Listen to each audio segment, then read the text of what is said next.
All right, my friends, thank you so much for joining me on my video today. I do appreciate your time, and I promise I won't take up a lot of it. All right. Today's food for thought is on having an understanding heart, or at least cultivating one that will allow you to not just make an impression on another individual, but it will impact their lives in a meaningful way that could change the direction for them. And certainly, they'll probably never forget you for it. Now, this is a real treat that I have to give you here. So I hope you'll see this video all the way through. Okay? And if you end up liking this, hit the thumbs up. Subscribe if you haven't done so already.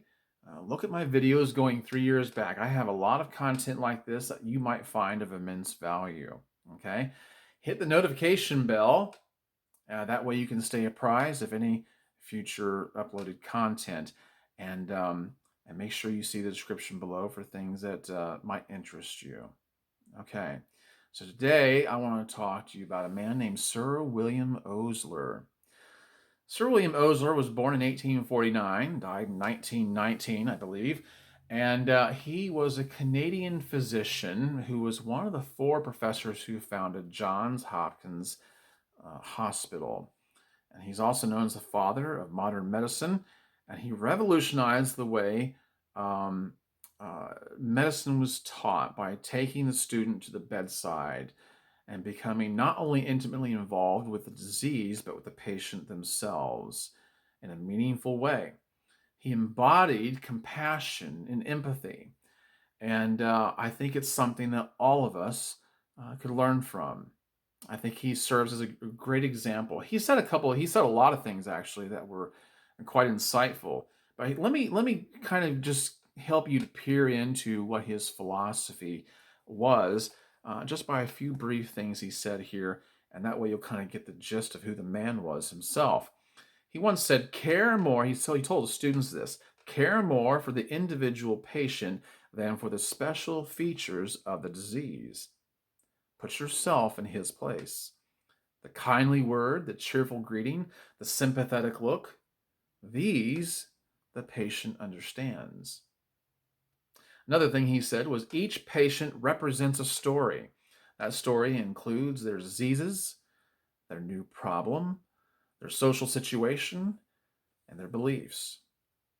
Before I get into this account that I'm really excited to share with you, let me ask you something. How involved do you allow yourself to become with people that that you see in the sidelines, people that you would otherwise never have anything to do with? Are you able to see things that other people cannot see? I don't mean invisible things. Well, I mean, I guess immaterial. Can you see sadness in someone else's eyes? Can you see a despondent countenance on another individual, despair?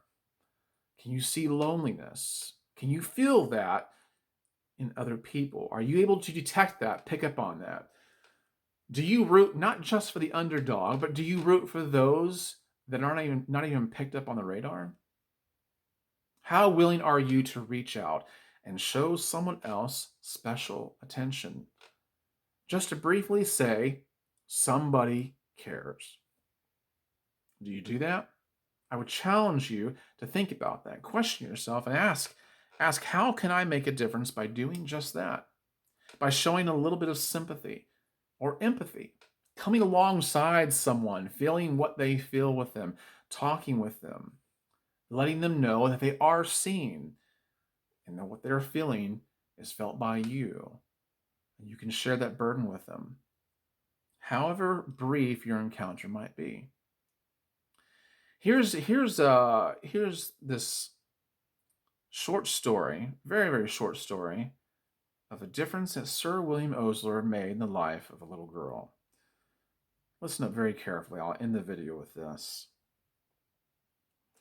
Sir William Osler, visiting one of London's leading children's hospital, noticed that in a convalescent ward, all the children were clustered at one end of the room, dressing their dolls, playing games, and playing in the sandbox, all except one little girl who sat forlornly on the edge of a high, narrow bed, hungrily clutching a cheap doll.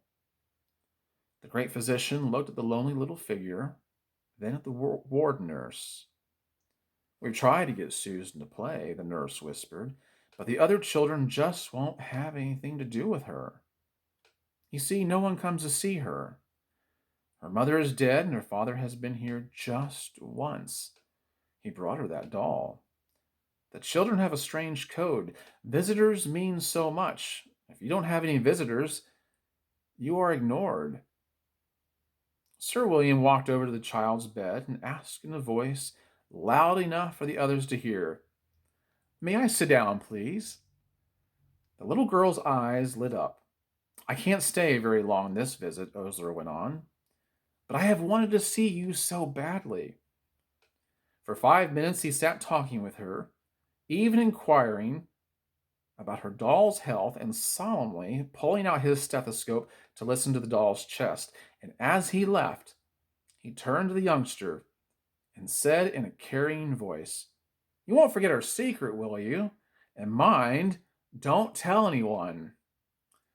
At the door, he looked back.